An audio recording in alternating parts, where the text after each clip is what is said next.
అక్రమాస్తుల కేసులో అరెస్ట్ అయిన కాళేశ్వరం ఈఈ నూనె శ్రీధర్ వ్యవహారంలో కీలక విషయాలు వెలుగులోకి వస్తున్నాయి. గత ఏడాది జూన్ 27న ఇరిగేషన్ చీఫ్ ఆఫీసులో రిపోర్ట్ చేయాలని ఆదేశాలు వచ్చినా వాటిని శ్రీధర్ పక్కన పెట్టినట్లు గుర్తించారు. బదిలీ అయిన తర్వాత కూడా ఏడాది పాటు చొప్పదండిలోనే ఈఈగా శ్రీధర్ పనిచేశారు. ఈఎన్సీ అనిల్ ఆదేశాలతోనే శ్రీధర్ పనిచేసినట్లు అనుమానాలున్నాయి. దీంతో ఈఎన్సీ అనిల్ శ్రీధర్ సంబంధాలపై ఏసీబీ అధికారులు ఆరా తీస్తున్నారు.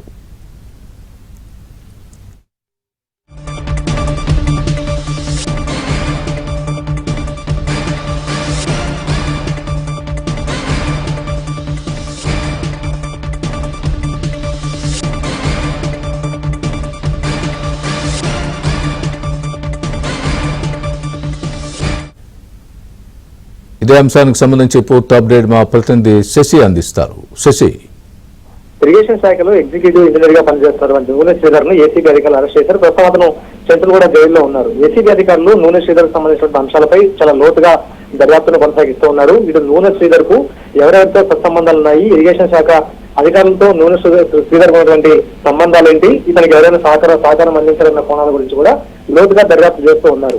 ఇదే సమయంలోనే కొన్ని కీలకమైన అంశాలు వేలోకి వస్తూ ఉన్నాయి. 2024 జూన్ 27వ తేదీనే నూనె శ్రీధర్ ను ఇరిగేషన్ చీఫ్ ఆఫీస్ లో రిపోర్ట్ చేయాలంటూ కూడా రాహుల్ బొజ్జా ఆదేశించారు. అది ఇరిగేషన్ ప్రిన్సిపల్ సెక్రటరీగా రాహుల్ బొజ్జా ఆదేశాలు ఉన్నప్పటికీ కూడా ఆయన ఆదేశాలను పక్కన పెట్టి ఆయన ప్రదర్శన పెట్టినట్టుగానే ఇప్పటికే ఇటు ఏసీబీ అధికారులు గుర్తించారు. ప్రధానంగా ఆయన ట్రాన్స్ఫర్ అయినప్పటికీ కూడా, ట్రాన్స్ఫర్ ఆర్డర్స్ ఆయన చేతికి అందినప్పటికీ కూడాను సుమారుగా ఏఈగా చొప్పదండిలోనే సంవత్సరం పాటు పనిచేసినట్టుగా ఇప్పటికే ఏసీబీ అధికారులు గుర్తించారు. అయితే ఇరిగేషన్ శాఖలో ఉన్నతాధికారులు అందలేకుండా ఇదంతా జరగడం సాధ్యం కాదు కాబట్టి ఇటు నూనె శ్రీధర్ కు సహకరించినటువంటి ఇరిగేషన్ శాఖ ఉన్నతాధికారులు ఎవరు అంటూ కూడా ఏసీబీ అధికారులు దర్యాప్తు చేస్తూ ఉన్నప్పుడు ఇటు శ్రీధర్ కు ఈఎన్సీ అనిల్ ఆదేశాల మేరకు అక్కడ పనిచేసినట్టుగా ఇప్పటికే ఏసీబీ అధికారులు అనుమానిస్తూ ఉన్నారు. అందుకు అనుగుణంగానే నూనె శ్రీధర్ కు ఈఎన్సీ అనిల్ కు ఉన్నటువంటి మధ్య సత్సంబంధాలపైన ఏసీబీ అధికారులు ఇప్పుడు దృష్టి సారించారు. అందుకు సంబంధించినటువంటి అంశాలు తెలుసుకునే ప్రయత్నం చేస్తూ ఉన్నారు.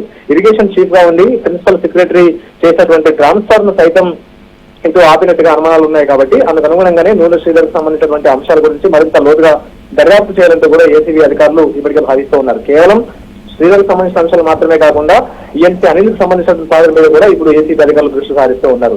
అయితే శ్రీధర్ కు సంబంధించినటువంటి సుమారుగా 20 ప్రాంతాల్లో ఏసీబీ అధికారులు సోదాలు కొనసాగించారు. అదే సమయంలో ఆయన నివాసంలో కీలకమైనటువంటి పత్రాలు, డాక్యుమెంట్లు, ఆయనకు సంబంధించినటువంటి ఆస్తుల చిట్టాకు సంబంధించినటువంటి పేపర్లను కూడా స్వాధీనం చేసుకున్నారు. అయితే ఇటీవల కాలంలో చాలా లగ్జరీగా శ్రీధర్ ఉన్నట్టుగా తెలుస్తుంది. అతనికి సంబంధించినటువంటి కుమారుడి వివాహాన్ని కూడా చాలా గ్రాండ్ గా చేశారు. థాయిలాండ్ లో వివాహం చేశారు. హైదరాబాద్ లో హల్దీ సంగీత ఫంక్షన్ నిర్వహించినప్పటికీ కూడా కోట్ల రూపాయలు ఈ ఫంక్షన్ మీద కుమ్మరించారు. అయితే ఒక ఎగ్జిక్యూటివ్ ఇంజనీర్ గా పనిచేస్తున్నటువంటి శ్రీధర్ కు ఇంత భారీ మొత్తంలో ఆస్తులు, ఆదాయం ఎలా సమకూరుస్తున్న అంశాల గురించి ఇప్పుడు ఏసీబీ అధికారులు దృష్టి సారించారు. ఇలా శ్రీధర్ కు సంబంధించినటువంటి సహకరించిన వారిపైన కూడా ఇప్పుడు ఏసీబీ అధికారులు ఫోకస్ చేశారు.